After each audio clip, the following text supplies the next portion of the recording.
Baghdad has hosted a gathering of the region's main players, but can they reach common ground? And why is the United States absent? This is Inside Story.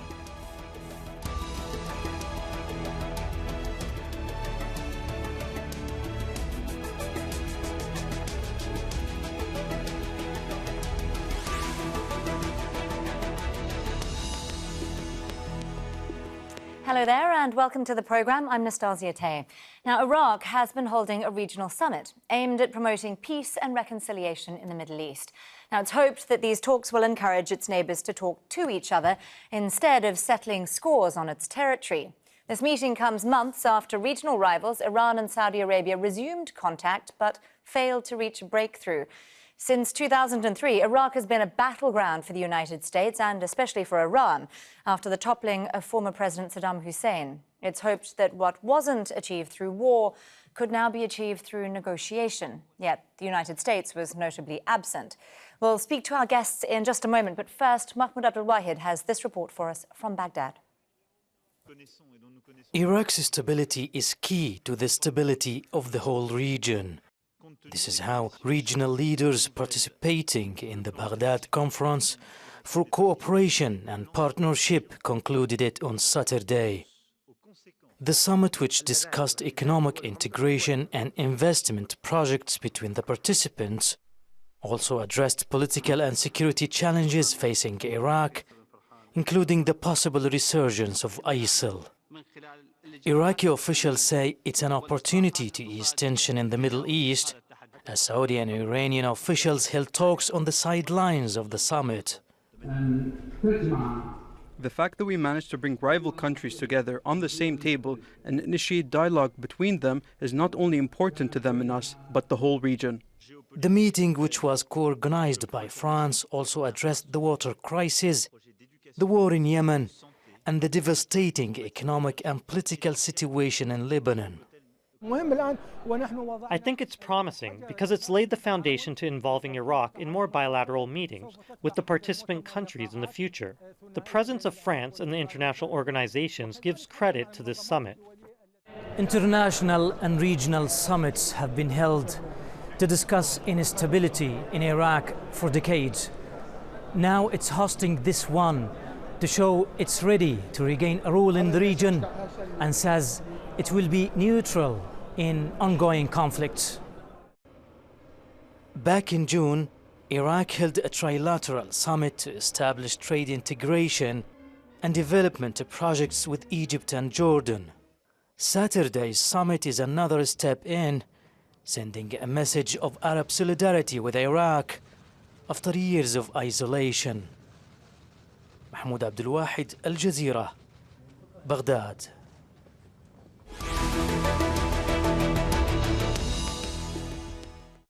Well, for more on this, I'm joined by our guests. In Baghdad, we have Ali Anbori. He's a political analyst and a civil activist.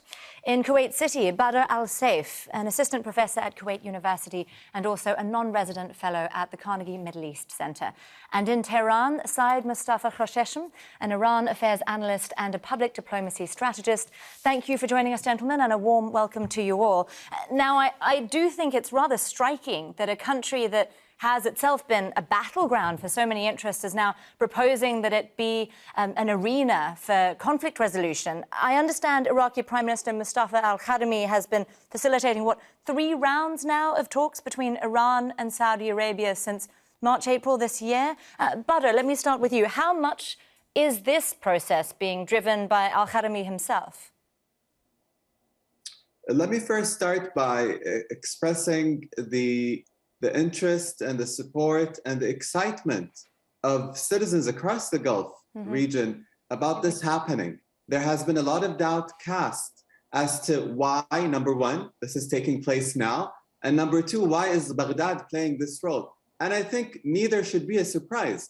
Number one, we've seen the region in 2021 take a more reconciliatory transition, if you may, starting with Al-Ula summit in January, in Saudi Arabia, going with the rapprochement among the Gulf states, the talks in Baghdad between the Iranians and the Saudis, even if at different levels. Those are all encouraging signs. And for Baghdad to be hosting this event, and some would say, Baghdad has enough domestic issues. Why are they looking at the foreign policy front? But look, for Iraq, it's interconnected. Iraq has been a battleground for various states in the region. And I think it presenting itself as a regional stabilizing force is a welcome addition for the Arab world and for the region at large. I think the Al-Kadhimi administration has done well to be pushing for this role. And it comes at the backdrop of, as you know, escalations on a security front, whether it's in Afghanistan or in other areas. So this hopefully would push us towards more understanding, peace, and listening to one another. Well, speaking of security issues, I see that there was a Houthi attack on a Yemeni airbase housing Saudi-led forces, leaving, 30 dead, literally in the hours just after this summit, given that this was about fostering dialogue and trying to reach a space where we can have a conversation about peace. Mostafa, let me ask you, does this then feel like really nothing has changed? Well, the initiative is very much encouraging because it's interesting to see that after decades that some regional states were, they entrusted all their security matters into the hands of the United States, and they were part and parcel of the U.S. foreign policy in the region. And this has led only to deterioration of crises in this part of the world. Now, the regional states are in Baghdad in order to discuss their issues with each other, in order to enhance understanding among each other. And this is just the beginning. There needs to be more and more rounds of talks between, especially the regional kingpins like Iran and Saudi Arabia. Well, unfortunately, the Saudis have been looking at direct talks with Iran from a tactical view, not from a strategic viewpoint. And they have just focused on Yemen and thinking that Iran has proxies in there, while this is not the case. The Yemenis are Iranian allies like Hezbollah, Hamas, and many others like Syria, like Iraq. We view the Yemenis as our allies, so we do not order them, though we do have influence in Yemen. But what matters now is that the Saudis should realize that if they want to establish, some kind of security and resolve the problems, they need to give more care and look at this issue from a strategic viewpoint to discuss all conflicts in the region with Iran in order to, practice a real conflict resolution approach with Iran, and do not confine issues to Yemen, where they are under, attack, and they are they are somehow struck in Yemen, and they just want to resolve their problem in Yemen. They need to have a more comprehensive viewpoint, but still, I do believe with Mr. Raisi in power, with the kind of economic agenda that he is pursuing, there is a serious chance that we see better an improvement of ties if the Saudis really take the chance before it's becoming too late. Well, we'll see where those conversations go. Now, Badr, you mentioned some domestic issues there. I noticed that Iraq's elections themselves are really just around the corner. How much is this summit then about helping the region, as we've been talking about, or rather potentially helping Iraq itself project stability and maybe encourage some infrastructure investment? Ali, let me throw that one to you. To start, of course, this summit is a good step forward, but is it enough? Unfortunately, we have seen over decades in this region that conflict is a way going forward rather than solving conflicts and living in peace and prosperity. And unfortunately, all countries in this region have lost a lot of their economic and developmental potentials, going through a lot of conflicts, wars, and sanctions. And still, the situation has not really changed before or after this summit. We are still in Iraq suffering from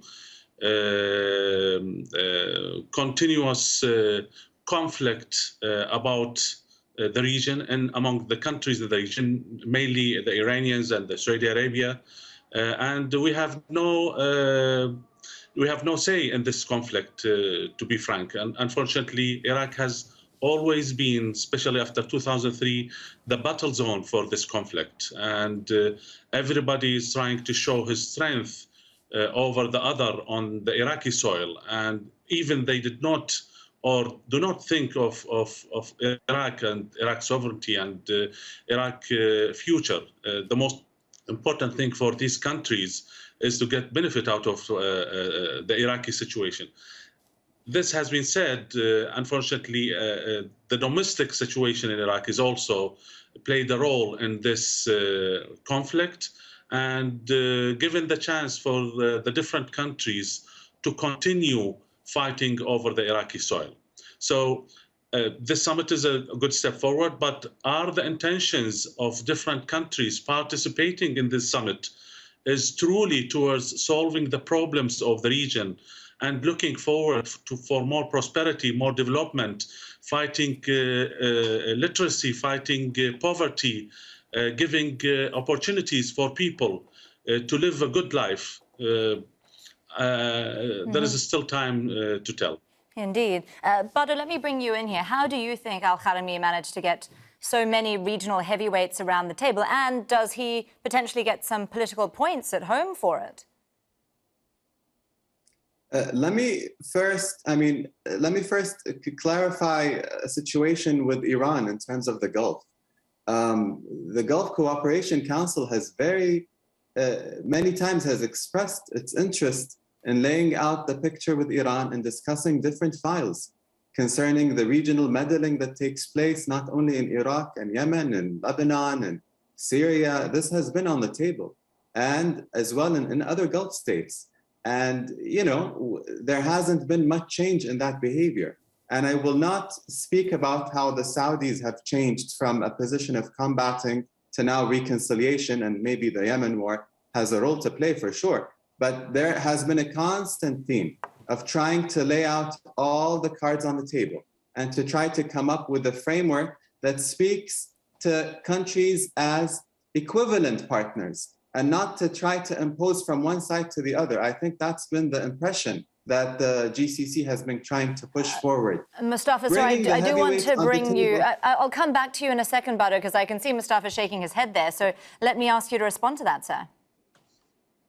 Well, that's not the case. As a matter of fact, we do all know that the Saudis, Iran is in good terms with some of these Persian Gulf Cooperation Council members like Qatar. Iran is in good terms with Oman. Iran doesn't have bad ties with Kuwait. They are in good terms one way or another.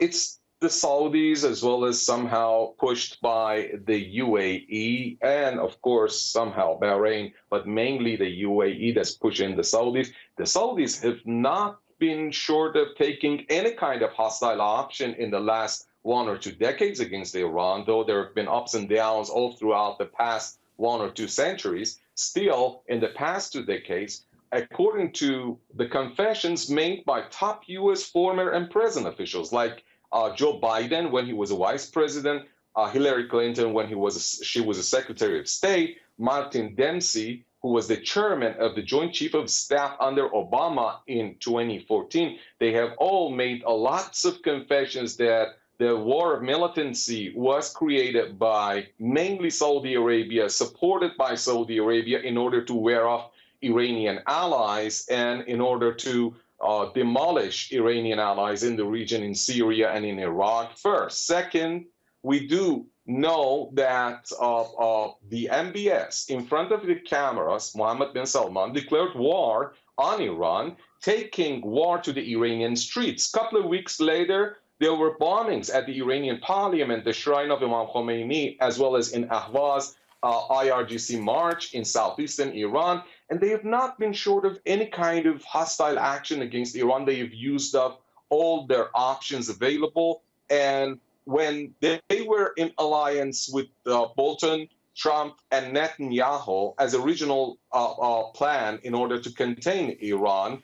And the Saudis are still thinking to remain or to give it up. Still, even after Netanyahu and Trump and Bolton are gone, they are still thinking of that. And that's one of the reasons why they are giving a tactical importance to these talks with Iran. Okay, even gentlemen. after that, Gentlemen, I do see there's a vast... Let me finish it.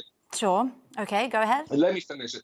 Just last sentence. As they were doing this, Iran was offering them several plans for establishment of security in the region. The Hormuz Peace Initiative, collective security plans were offered by Iran at the UN Security Council, at the UN General Assembly by Mr. Rouhani a couple of years ago. And Iran has always been asking them to step forward away from the United States, away from trans-regional powers. Clearly, and gentlemen, let's be hopeful there are that clearly very large this. differences of opinion here about what is incentivizing these discussions.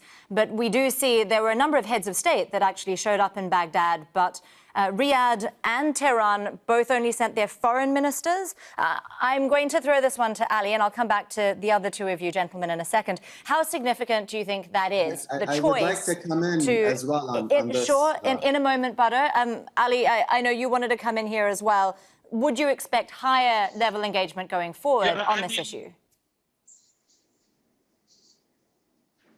Unfortunately, the discussion here shows the situation in Europe. With respect, the Iranians do not like to listen. And you can see that my Iranian colleague didn't even give the chance to Mr. Badr to continue his idea. And when you tried to stop him, he didn't accept your interference because he wants everybody to listen to him. And this is the problem, that we are not listening to each other, and we are stuck with blaming each other. We don't look to the future. We don't think of our people. Politicians in this region do not really think of the most important values for their people, most important interests of their people. They think of how they maintain their power, how they expand their power in this region. And unfortunately, Iraqis has always been the victims of this policies in the region. Badr, I'm going to let you come in here, but I do also want to focus on the absence of the US at this meeting. Obviously, French President Macron was there. He co-sponsored the meeting, and I am curious about how we all see the role of the US going forward, especially with the vast transition from the Trump administration to the Biden administration. So, Badr, I'll let you respond to what the other two gentlemen have said, but I would also like you to address that. I mean, look, we cannot have sustainable peace without inclusive talks among all partners in the region and concerned international partners in which we speak eye to eye as equal. We cannot go in with one country trying to dictate the agendas on the others. And this has been a theme that's been ongoing. And you are asking me if the US was present or not. The Iranian statement made the US very present. I mean, if you listen to all the speeches, they were all conciliatory. They were all opening their hands. And the Iranian one, although had traces of that, was also attacking. I mean, there was a lot of criticism on certain roles in the country. And to me, not only this, I mean, I'm not sure if this is part because it's a new administration in Iran and they're still picking up and they're still learning, because we had wrong information concerning the cross-trade between Iraq and Iran, which got corrected. Second, and I will say this could be part of the amateurish nature of the regime. I mean, the protocol was struck. We had a foreign minister standing on the front row, whereas all the other foreign ministers were in the second row, the Turkish and the Saudi one. So that, even if it's not intended, it gives you a symbol indication of where things are headed. There has been senior standing from various countries in the region. I think what the Saudis, Iranians, and the Turks agree on by capping it at the foreign minister level is they're checking each other out in this new scene. There is some kind of interest in furthering the dialogue, but as my friend from Baghdad has mentioned, there needs to be much more concerted effort. And we need, as I said again, to lay our cards very clearly on the table. And And it's not about only furthering one's interests in isolation of the interests of other countries. Well, there will speaking not be a of prosperous cards on the table, Saudi Arabia without so I'm sorry, Badr, I want to bring in Mustafa one here. of the countries is not moving. Please go ahead. Mustafa, I know that you're not agreeing. Again, I do want to also address the nuclear deal within this context, because obviously that's a big issue that was not necessarily at the forefront of these discussions, but very much present. So let me ask you to address what Badr has said there, but also to discuss where we're at with those negotiations and how that might be affecting the way that countries in the region are actually having conversations with each other. Well, as I was saying, when they were, trying to exercise their hostile actions to topple or weaken the Iranian establishment, the Islamic Republic, and here, Iran was offering the Saudis, the UAE, and others to join talks to resolve conflict, all-inclusive talks. And then they were shrugging off, and they do still. But the Saudis and their allies know pretty well that after Iran is after the peak of hardship under the sanctions, the maximum pressure failed to, push Iran towards regional missile talks with the United States, though Iran has always stressed that it's ready to go for talks with the regional states, not with the United States. Iran never agrees to discuss these issues with a country that's thousands of miles away, but it's always open for talks, all-inclusive talks with the regional states, especially those on the southern rims of the Persian Gulf. And now that Iran is after the peak of hardship, they know pretty well in Riyadh that if the nuclear deal is revived under President Raisi and Biden, then the Saudis will be marginalized. Saudis and their allies will be marginalized in regional equations. They know it pretty well, and they are worried about that. So I believe the Saudis should take the chance because they have used up all their options, and the nuclear deal could be revived under, the new president, and they would lose their power more and more, and their stance will be weakened as Iran is just regaining energy and strength after all those hardship. And by the way, I know you're short of time, but what was it about Mr. Abdullahian? That's just media hype. If you got time, I'll explain what happened in that photo op. Okay, I want to put that on pause there because I do want to turn to what we've seen in Afghanistan over the last few days. Obviously, there are major security concerns for the region, and I don't want to leave that aside in this discussion. Ali, let me ask you then about the ISIL threat. We've obviously seen that it remains. Obviously, Iraq does have a history with ISIL. That was presumably also very high on the agenda at this meeting. Do you think that there was any headway made here? And I'm going to ask you to be brief there. Well, the ISIL pockets in Iraq are still there, and they are also in Syria, and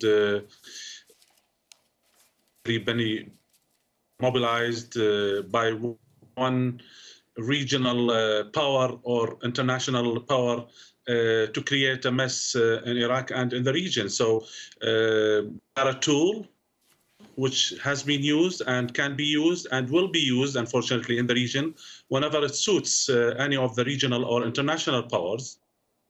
And the Iraqis will pay, as usual. So I would love very much to see these regional powers, the Gulf countries, Turkey, Egypt, Jordan, Iranian, of course, to sit together and goodwill and good intentions. Stop blaming each other for the current situation or for the past, and try to look for the future, what is best for these countries, for your countries, for all of us, how we can live in peace and reconciliation, and how we can resolve all the conflicts. Well, clearly a lot unnecessary of conflicts. tension All of them and are sometimes conflict even remains stupid, if I here. may say. Well, at least we're having a dialogue. All four of us here are having a dialogue, and hopefully the countries that we're talking about will also continue to have a dialogue. Surely that is a step in the right direction. Well, thank you to all of our guests, Ali Anbori, Badr Al-Saif and Seyed Mostafa Khoshcheshm, and thank you too for watching. You can see this program again anytime by visiting our website. That's aljazeera.com. And for further discussion, do go to our Facebook page. That's facebook.com/AJ Inside Story. Well, you can also always join the conversation on Twitter. Our handle is @AJ Inside Story. From me, Nastasya Tay, and the whole team here in Doha, bye for now.